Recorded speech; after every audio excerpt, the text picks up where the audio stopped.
자면서 듣는 현대어 불경. 불설태자 쇠호경. 바라밀 TV. 나는 이렇게 들었다.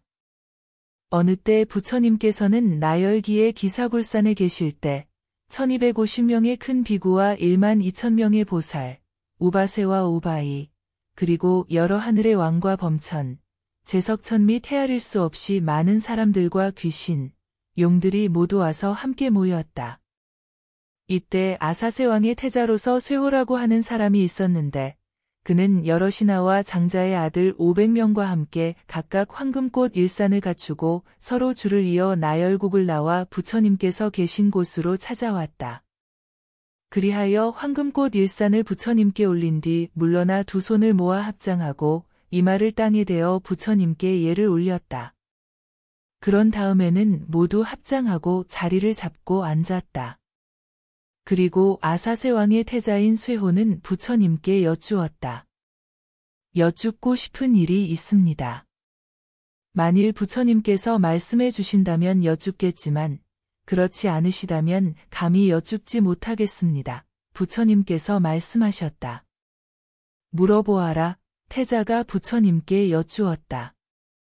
보살은 어떤 인연으로 단정한 얼굴 모습을 갖게 되며 어떤 인연으로 여자의 뱃속에 들어가지 않고도 연꽃 세계에 화생하게 됩니까? 또한 어떤 인연으로 능히 지난 세상에서의 숙명의 일들을 알 수 있습니까? 원하옵건대 부처님께서는 큰 은혜를 베푸시어 저희를 위해 설명하여 주십시오. 부처님께서 태자에게 말씀하셨다. 능히 모욕을 참고 성내지 않는 사람은 다음 세상에 아름다운 사람으로 태어나서 음란하지 않아 여인과 관계하지 않는다. 수명대로 생을 마치고자 하는 사람이 한 해의 1월이나 7월에 태어난 사람은 후세에 태어나서는 자신의 지난 세상에서의 숙명과 무수한 세계 이래의 모든 일들을 그대로 알게 된다. 태자가 부처님께 여쭈었다. 보살은 어떤 인연으로 몸에 32가지 위대한 사람의 모습을 갖게 되며 어떤 인연으로 80가지 아름다운 모습을 갖게 되고 또 어떤 인연으로 부처님의 모습을 보는 사람들이 아무리 보아도 실증을 내지 않게 됩니까? 부처님께서 태자에게 말씀하셨다. 보살은 본래 모든 물건들을 보시하기를 좋아하여 여러 부처님과 보살 및 스승과 부모와 사람들에게 베풀고 머무는 곳에서 찾아와 쓰게 한다. 그렇기 때문에 32가지 위대한 사람의 모습을 얻은 것이다. 또한 보살은 당연히 자비심을 가지고 있어서 시방세계의 사람들과 모든 태어난 것들과 움직이는 것들을 모두 마치 어린아이처럼 생각하여 이들을 모두 해탈을 얻도록 해주려고 한다. 그렇기 때문에 80가지 아름다운 모습을 얻는 것이다. 그리고 또 보살은 원수를 보아도 마치 부모와 같이 대하고 그 마음이 편안하고 평등하며 차별이 없다. 그렇기 때문에 사람들이 부처님의 모습을 아무리 보아도 실증을 내지 않는 것이다. 태자가 다시 부처님께 여쭈었다. 보살은 무슨 인연으로 경전의 깊은 지혜와 다라니의 수행을 알 수 있으며 무슨 인연으로 삼매로 마음을 안정시켜 평안함을 얻습니까? 또한 무슨 인연으로 부처님의 말씀은 모두 통쾌하고 훌륭하여 듣는 사람들이 모두 기뻐하며 믿고 받아들이게 합니까? 부처님께서 태자에게 말씀하셨다.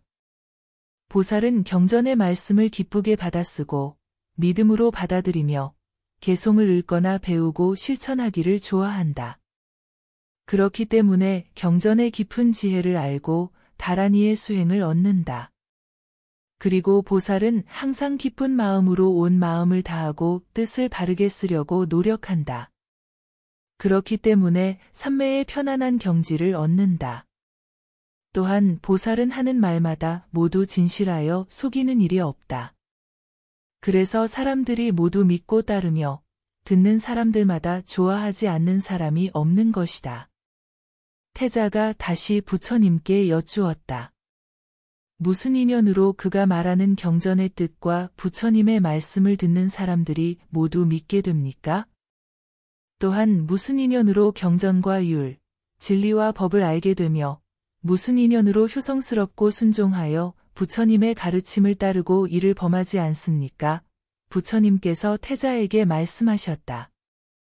보살은 세세생생 아부하거나 아첨한 적이 없다. 그렇기 때문에 경을 배우고 부처님의 말씀을 들으면 모두 알아서 잊어버리지 않는다. 그리고 보살은 경전의 깊은 뜻에 들어가더라도 두려워하거나 겁내지 않는다. 이 때문에 경과 유를 얻으면 곧 진리와 법을 알게 된다. 보살은 세세생생 부처님과 경전과 스승과 부모를 공경한다. 그렇기 때문에 지혜를 얻는 것이다.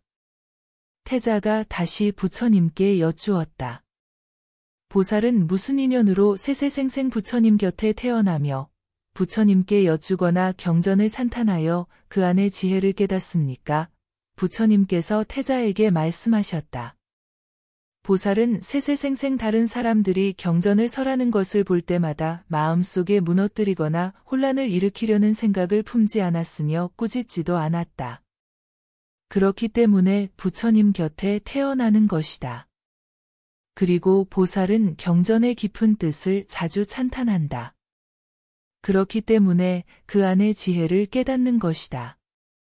태자가 다시 부처님께 여쭈었다. 어떤 인연으로 나쁜 곳에 태어나지 않으며 어떤 인연으로 천상에 태어나며 어떤 인연으로 탐내거나 좋아하거나 욕심내지 않습니까? 부처님께서 태자에게 말씀하셨다. 보살은 세세생생 부처님을 믿고 경전을 믿고 수행자들을 믿어왔다. 그렇기 때문에 8가지 나쁜 곳에 태어나지 않는다. 보살은 계율을 어기지 않고 지킨다. 그렇기 때문에 천상에 태어난다. 보살은 경전에서 말하는 진리가 본래 비어 있다는 것을 안다. 그렇기 때문에 탐내거나 좋아하거나 욕심내지 않는다. 태자가 다시 부처님께 여쭈었다. 보살은 어떤 인연으로 몸으로 짓는 행위와 입으로 하는 말과 마음에서의 생각이 모두 정결하며 어떤 인연으로 악마가 마음대로 할 수 없도록 합니까? 또한 어떤 인연으로 감히 부처님을 비방하지 못하며 감히 수행자들을 비방하지 못합니까? 부처님께서 태자에게 말씀하셨다. 보살은 부처님을 모시고 즐거이 가르침을 배우며 수행자들을 좋아한다. 그렇기 때문에 정결함을 얻는다. 보살은 밤낮으로 진리를 행하고 정진하면서 게을리하지 않는다. 그렇기 때문에 악마가 제멋대로 행동할 수 없게 된다. 보살은 하는 말들이 모두 진실하다. 그렇기 때문에 사람들이 감히 부처님을 비방하지 못하고 경전의 가르침을 비방하지 못하며 수행자들을 비방하지 못하는 것이다. 태자가 다시 부처님께 여쭈었다. 보살은 무슨 인연으로 마치 범천의 소리처럼 소리가 높고 좋으며 무슨 인연으로 8가지 소리를 가지고 있으며 무슨 인연으로 사람들이 생각하는 것을 알아서 그에 보답해 줄 수 있는 것입니까? 부처님께서 태자에게 말씀하셨다. 보살은 세세생생 지극히 진실하여 속인 적이 없다. 그렇기 때문에 마치 범천의 소리처럼 높고 좋은 소리를 가지고 있다. 보살은 세세생생 남을 모욕하는 나쁜 말을 하지 않는다. 그렇기 때문에 8가지의 좋은 소리를 갖게 된다. 보살은 세세생생 2가지 말을 하지 않고 망령된 말을 하지 않았다. 그렇기 때문에 사람들이 생각하는 것을 모두 알아차려서 능히 보답해 줄 수 있는 것이다. 태자가 다시 부처님께 여쭈었다.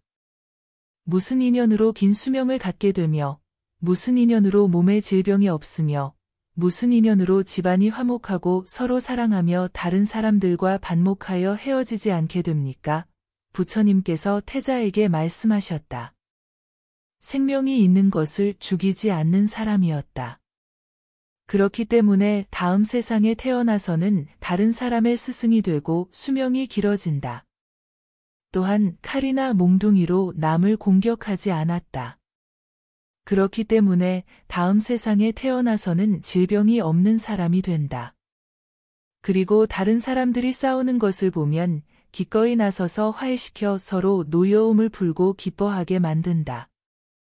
그렇기 때문에 후세에 태어나면 남들이 서로 반목하지 않는 사람이 된다. 태자가 다시 부처님께 여쭈었다. 보살은 무슨 인연으로 많은 재물과 진귀한 보물을 얻어도 그것을 아끼지 않으며 무슨 인연으로 재물을 잃지 않고 남에게 겁탈당하거나 도둑맞지 않습니까? 또한 무슨 인연으로 높임과 존경을 받습니까? 부처님께서 태자에게 말씀하셨다. 남의 재물을 탐내지 않는다. 그렇기 때문에 다음 세상에 태어나면 부유하고 행복한 사람이 되어 보시하기를 좋아하며 인색하거나 탐내지 않게 되고, 그렇기 때문에 재물을 잃지 않을 뿐만 아니라 재물이 더욱 많이 늘어나는 것이다.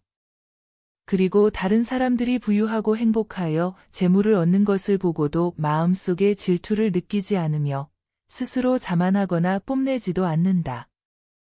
그렇기 때문에 다음 세상에 태어나서는 높임과 존경을 받는다.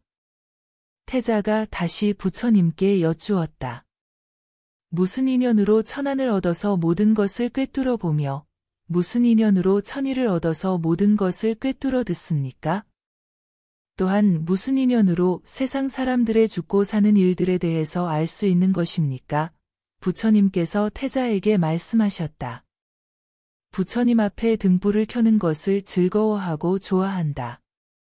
그렇기 때문에 다음 세상에 태어나면 천안을 얻어서 모든 것을 꿰뚫어 볼 수 있는 사람이 되는 것이다. 또한 사찰 앞에서 기쁜 마음으로 노래하고 악기를 연주하기를 좋아한다. 그렇기 때문에 다음 세상에 태어나면 천의를 얻어서 모든 것을 꿰뚫어 들을 수 있는 사람이 된다. 보살은 기꺼이 마음을 고요히 하여 삼매에 들어가 선정을 얻는다. 그렇기 때문에 세상에 죽고 사는 변화에 대해서 알게 된다. 태자가 다시 부처님께 여쭈었다. 보살은 무슨 인연으로 날아다닐 수 있는 4가지 신통력을 얻으며 보살은 무슨 인연으로 이전 세상의 무수한 것 이래의 많은 일들을 생각으로 알 수 있으며 보살은 무슨 인연으로 세 분의 부처님을 만나 즉시 열반에 들게 됩니까? 부처님께서 태자에게 말씀하셨다. 보살은 보시하기를 좋아하여 언제나 마차나 나귀, 노새, 코끼리, 낙타, 신발, 그리고 배를 모든 부처님과 수행자들에게 주고 사람들에게도 준다. 그렇기 때문에 날아다닐 수 있는 4가지 신통력을 얻는 것이다. 보살은 항상 마음을 한 곳에 모아 여러 부처님을 생각하며 삼매의 경지에 들어서 배움에 힘쓰고 그것을 실천하거나 다른 사람에게 가르치기를 좋아한다. 그렇기 때문에 이전 세상의 무수한 것 이래의 모든 일들을 생각만 하면 바로 아는 것이다. 또한 보살은 집착 없는 진리를 얻어서 다시는 집착하지 않는다. 그렇기 때문에 능히 죽고 사는 일의 뿌리를 끊고 부처의 가르침을 얻어 곧장 열반에 드는 것이다. 태자가 다시 부처님께 여쭈었다. 보살은 무슨 인연으로 미리 나라를 다스리며 무슨 인연으로 미리 수행자들을 모읍니까? 또한 무슨 인연으로 시방세계를 밝게 비추는 것입니까? 부처님께서 태자에게 말씀하셨다. 보살은 본래 큰 서원을 세운다. 그렇기 때문에 미리 부처님의 세계를 얻는다. 보살은 보시하기를 좋아하여 구하는 자에게는 기꺼이 내어주며 사람들에게 6가지 바라미를 닦도록 가르치는 것을 좋아한다. 그러므로 다음 세상에 태어나서는 수행자가 되는 것이다. 보살은 또한 7가지 보배로 아름다운 일산을 만들어서 부처님을 가려 드리기를 좋아한다. 그러므로 빛을 얻어서 시방세계를 두루 비출 수 있는 것이다. 부처님께서 태자를 위하여 이와 같이 여러 가지를 자세히 설하여 주시니 태자가 매우 기뻐하였으며 500명의 장자의 아들들도 모두 크게 기뻐하였다. 태자 쇠호가 다시 부처님께 여쭈었다. 원하옵건대 제가 다음 세상에 태어날 때에는 지금 부처님께서 말씀하신 것을 모두 받아 지니게 하시고 이를 모두 받들어 행하여 모든 것이 원하는 대로 될 수 있게 하여 주십시오. 이 말을 들으신 부처님께서 크게 웃으시자 입안에서 5색의 찬란한 빛이 쏟아져 나왔다. 부처님께서 미륵보살에게 말씀하셨다. 나의 말을 들으라. 태자 쇠호보살과 장자의 아들들은 모두 전생에 108억의 부처님께 공양하여 모두 보살의 길을 행하였으니 이때는 곧 전생의 제화가라 부처님의 시대였다. 이들 500명은 모두 부처님의 제자였으니 바로 내가 가르쳤던 제자들이다. 그러니 다음 세상에서는 당연히 모두 함께 6억의 부처님께서 지나간 일겁 뒤에 마하바라회 시대에 모여서 이들 500명이 모두 다투어 부처가 될 것이다. 그리고 그 이름을 모두 같이 야나기두타야라고 할 것이다. 그리고 후세의 부처가 될 때에는 마땅히 아미타불과 같이 될 것이며 그 나라도 또한 당연히 아미타불의 세계와 같아서 아무런 차이가 없을 것이다. 나라 안에서 왕래하고 날아다니는 보살도 모두 아미타불의 세계와 같을 것이다. 그러니 만약에 사람들 중에서 이 경을 듣고 믿고 기뻐하는 사람이 있다면 이들도 또한 모두 당연히 아미타불 세계에 태어날 것이다. 부처님께서 말씀을 마치시자 태자쇠호와 500명의 장자의 아들들과 여러 비구와 비구니, 우바세와 우바이와 여러 하늘과 사람들, 귀신과 용들이 모두 크게 기뻐하면서 앞으로 나아가 부처님께 예배를 올린 다음 물러갔다.